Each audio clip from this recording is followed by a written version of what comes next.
What was once a local landmark and a place of work is now just a huge mound of rubble, surrounded by an enormous cloud of dust, visible for kilometers around.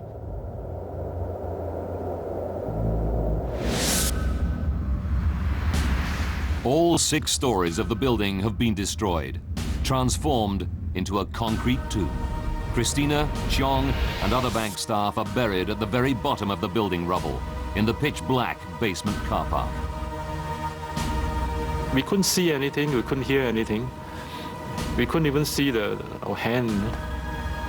Cheong can't see his colleague Christina, even though she's just a meter or 2 away, pinned down by massive concrete slabs.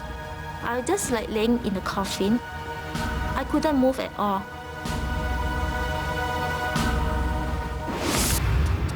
Back on the surface, it's a scene of total devastation. News crews film local people frantically clambering onto the wreckage. They furiously manhandle rubble, desperately searching for any survivors.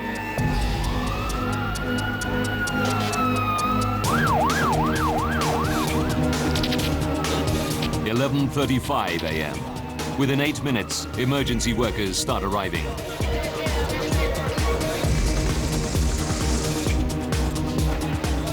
Singapore's top military medic, Dr. Lim Meng Kin, rushes to help. He's stunned by the scale of this unprecedented catastrophe. This is the biggest disaster since World War II. The terrible news is spreading to grief-stricken relatives who mingle amongst the crowds of stunned onlookers. It's a scene of total bewilderment and rising dread. Around noon, over half an hour into the disaster, Cheong's wife, Cece, arrives and realizes that her husband is buried somewhere inside the mountain of rubble. She has no way of knowing whether he's dead or alive. She finds her uncle, who happens to be a structural engineer, but he can offer her no real comfort. I remember asking him, what are the chances of Cheong surviving in such a collapse? He told me we should just hope for the best. About 10 meters from Cece, below the rubble, her husband Cheong is fighting off the panic. But all around, other survivors, like his colleague Christina, are aware of mounting hysteria. I can hear a lot of people crying. They was asking for help. Some of them was screaming, and some of them was crying in pain. Some of the survivors are badly injured, but Assistant Manager Cheong is determined to keep everyone calm. I thought it's a matter of time. People will come to rescue us, you see.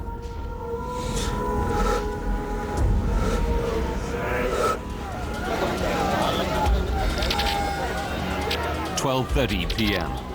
About 1 hour after the collapse, back on the surface, there's good news.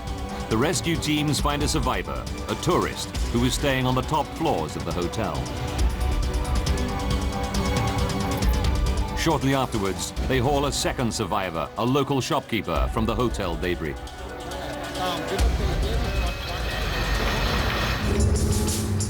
The rescuers hastily put together a list of all those known to have been in the building when it collapsed. They can account for everyone known to have been in the hotel on the top 4 floors. 17 are dead and 11 have been rescued alive. The nightclub on the floor below was empty. But the ground floor bank is a different matter. Their list reveals that up to 20 people, including Cheong and Christina, were working there when the building collapsed and will be buried at the very bottom of the rubble.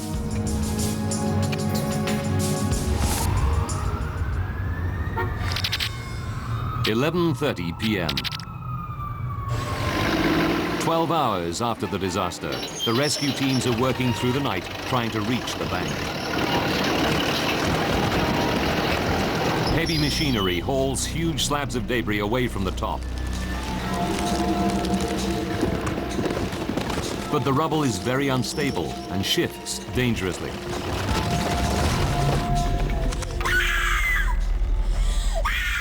Some 10 meters below the glare of the rescuers' arc lights, with vibrations shaking the wreckage, the horror is growing. The survivors are trapped in a dark tomb under 6,000 tons of concrete and steel.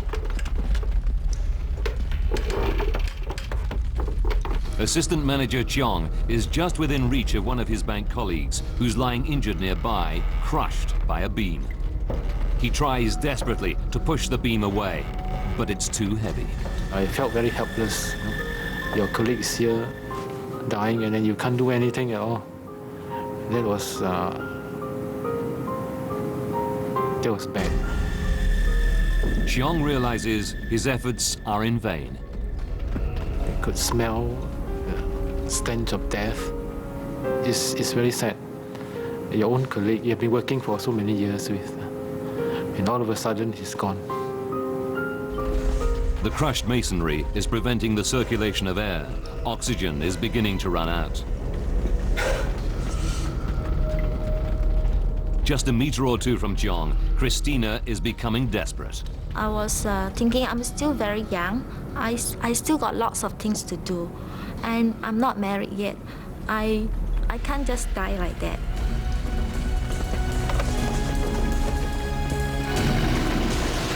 Back on the surface, the rescuers still have 10 meters of rubble to dig through. At this rate, it'll take days to reach Cheong and Christina. With the oxygen getting thinner, this is time they just don't have.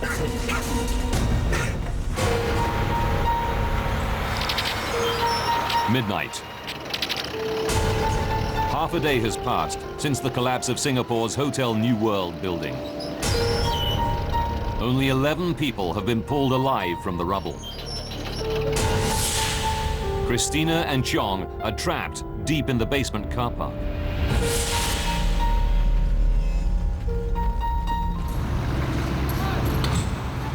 A team of Irish engineers working on the nearby subway construction is watching the rescue work. Subway tunneler Tommy Gallagher is especially concerned that the use of heavy machinery may be causing the rubble to shift and fall, potentially endangering the lives of any survivors buried at the very bottom of the mound. We kept saying to the senior people in charge, we think there is people in that building alive. And what you're doing here, you're going to kill them. They propose a radical alternative, abandoning the use of cranes to clear the rubble from the top, and instead tunneling deep into the foundations of the building to get survivors out. It's a very difficult decision, but around dawn the authorities give the green light to Tommy and his colleagues. The Irish engineers have no idea exactly where in the basement any survivors may be. After close examination of the building plans, they decide the quickest way to get into the car park is to break through ventilation shafts accessible from street level. A rescue camera reveals a scene of devastation. The tunnelers have to wade through knee-deep water and push past crushed cars. To their horror, they can smell petrol. They know a single spark could set up a devastating explosion. The car park is a death trap. That's what we were worried about. Any spark of a machinery would... The subway engineers have an agonizing wait whilst the water and petrol are pumped out.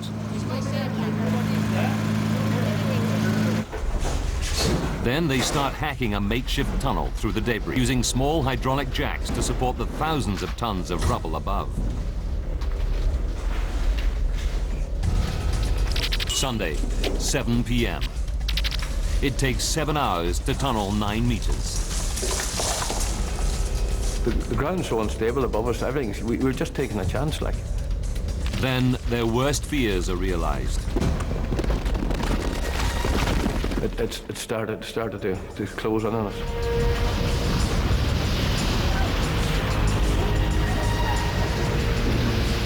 The tunnel caves in. Tommy and his mates scramble out moments before the roof collapses. The path is totally blocked. Sunday, 7:30 p.m.